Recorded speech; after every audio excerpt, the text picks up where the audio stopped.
In this video, we're gonna talk about slot volatility, why high volatility machines are bad for earning cheap cruise comps, and what you can do to minimize their effects.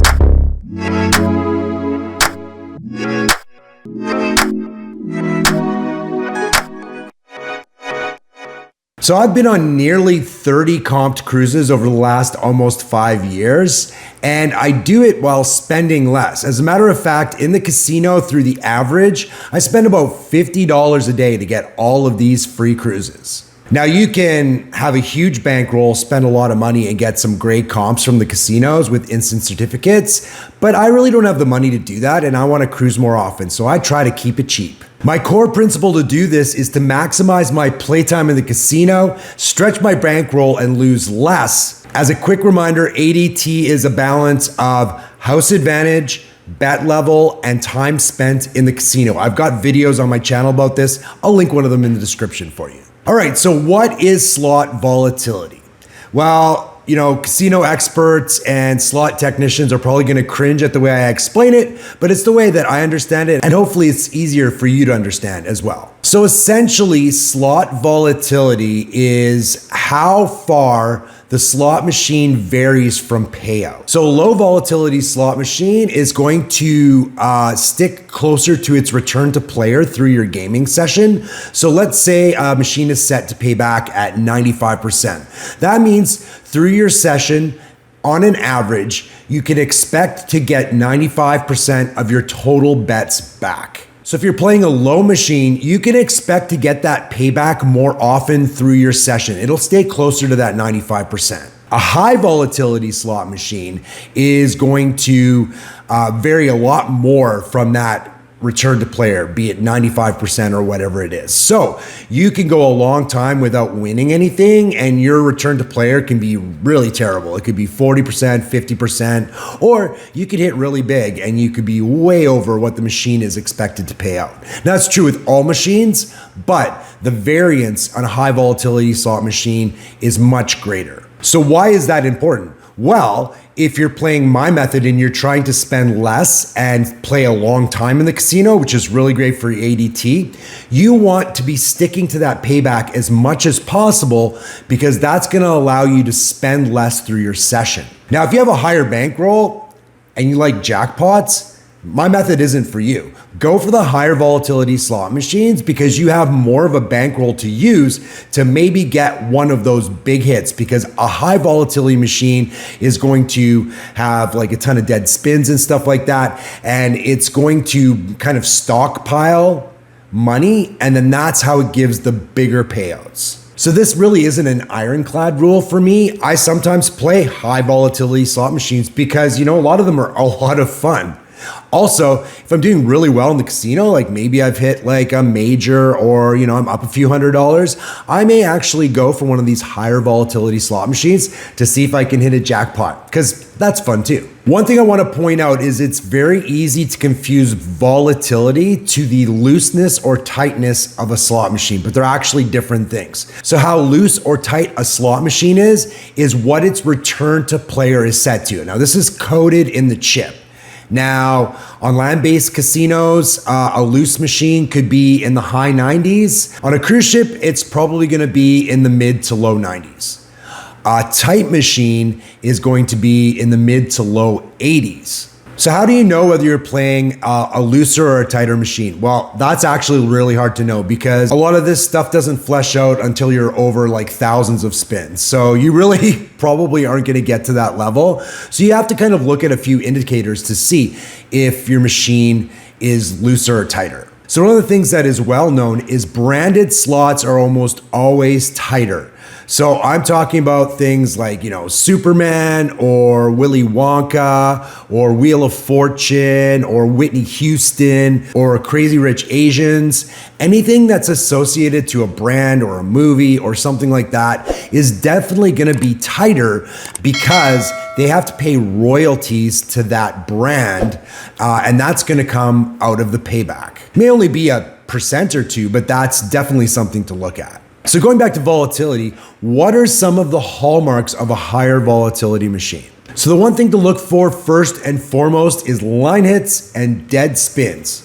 If you're playing a machine and it always seems to have like, 3 or 4 dead spins in a row, and then you hit and it's like less than your bet, then you have another couple spins and then you spin and you might get your bet back, and 5 spins and they're all dead, well, you know that this machine is likely a higher volatility machine. Now, the reason for this is the machine needs to bank money in order to have some of these bigger payouts, right? The money's got to come from somewhere. And remember, the return to player, or RTP, is set to a certain level.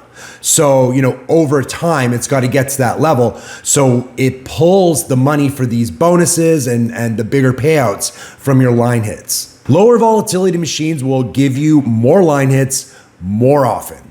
So, you'll spin, you'll hit for half your bet. You'll spin, you'll get your bet back. You might have a dead spin and then you spin and you get 2 times your bet. But you always seem to be getting those line hits, and the line hits aren't really bad. Like, some of these machines will hit all the time, but they'll be for like 5 cents or 12 cents. Don't be fooled by that. That could be a higher volatility machine. Now, kind of one of the exceptions to this rule is you may have a machine that has a lot of dead spins, but the bonus triggers a lot. It could still be a lower volatility machine, but what they're doing is they're giving you this bonus more often, so they're simply just pulling it out of the line hits. Generally speaking, these machines that have bonuses that hit all the time, the bonuses are much lower. Think about dancing drums. So I would say that generally speaking, the pot triggers fairly often, but what do you win?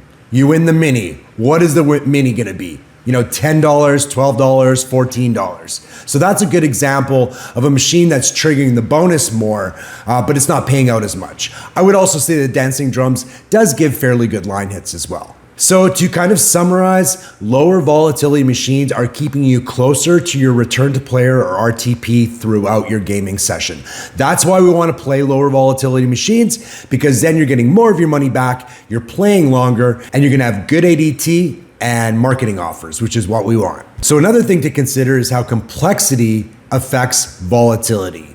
So once you get into these games that have like 17 different bonuses, you can win this way or that way, or there's different levels, and those things tend to add to volatility because you have to pay out on all these things. So the machine's got to be taking that money from somewhere, and that's going to come from your line hits and that kind of stuff. Huff and Puff is a great example of this. So if you're thinking about getting the big pigs, 5 across, that's going to pay out 300 credits on Huff and Puff.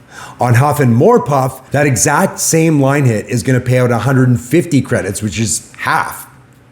Then you think about Huff and Even More Puff, and that's even lower. I think it's 100. So if you are choosing to play these higher volatility machines like Huff and Puff or Buffalo, you may want to avoid the ones like Huff and More Puff, Huff and Puff Money Mansion, Buffalo Ascension, those kind of games. So hopefully this video lets you know a little bit more about a high volatility machine versus a lower volatility machine, and how to find the right machine to play longer and get those great marketing offers.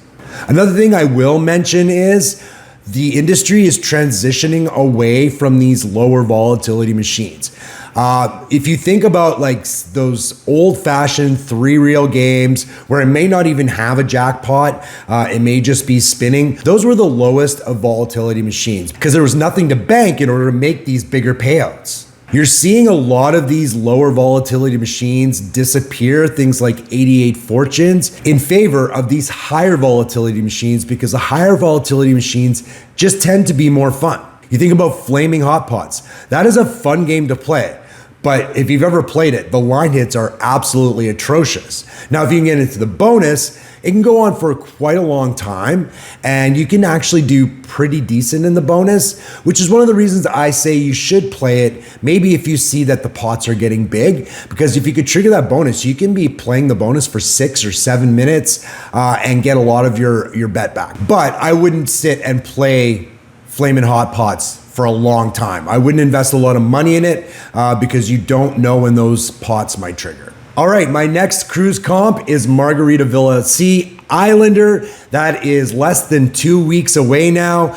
If you want to see how I got that comp and what my experience was first time on Islander, I will link the video in the description. I got another sailing on a breezy balcony with gratuities and premium Wi-Fi just by calling them back and saying, last time I was on, the point system was weird. I didn't play very much because I didn't understand how you got comps. And they offered me another one, which I thought was really generous. I love that ship and I can't wait to get back on. Of course, I'll do my full series of videos based on it, how the new casino program is, how I do in the casino, and whether I earn more comps from Margaritaville at sea. Hopefully you'll watch. Make sure you're subscribed and the notification bell is on so you see when those videos are coming out.